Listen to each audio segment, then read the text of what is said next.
Line కింద start చేసి ఇక్కడ నుంచి స్మాల్ టర్న్, అలాగే కిందకి వచ్చేసరికి సేమ్ డివైడ్ చేసి మళ్ళీ ఈక్వల్ గా ఉండాలి, ప్లస్ లెగ్ కూడా స్లాంగ్ గా కనిపించాలి. ఓకే, స్మాల్ అన్ని కూడా స్లాంగ్ గా ఉండాలి. స్లాంగ్ గా ఉండడం వల్ల ఫాస్ట్ గా రాసే అవకాశం వస్తుంది, స్పీడ్ గా రాసే అవకాశం వస్తుంది, అలాగే మంచి బ్యూటీ కూడా కనిపిస్తుంది. కొంచెం లిటిల్ బిట్ స్లాంగ్ లో అయినా ట్రై చేయండి.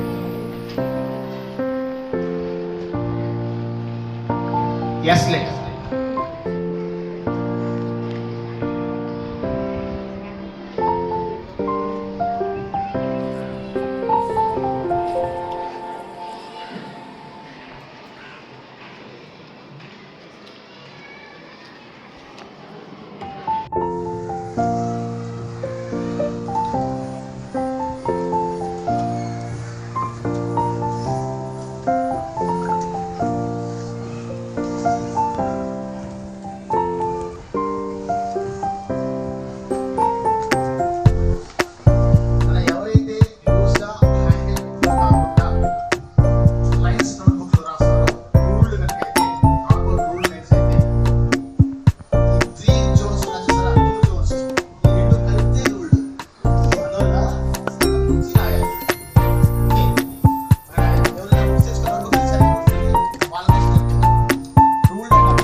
చూసారా, ఆర్ని ఆర్లా రాస్తే సరిగా రాదు.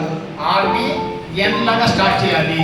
Stroke, cross line, same L పైకి వెళ్ళి ఎన్ లాగా టర్న్ చేసి ఆపేసేయాలి. ఓకేనా? ఒకటి about stroke, cross line, same L పైకి వెళ్ళి అక్కడ టర్న్ చేసేది ఆపేసేయాలి. రైట్. ఎప్పుడు ఆర్ రాస్తున్నా మీకు ఆ టెక్నిక్ గుర్తు రావాలి వెంటనే.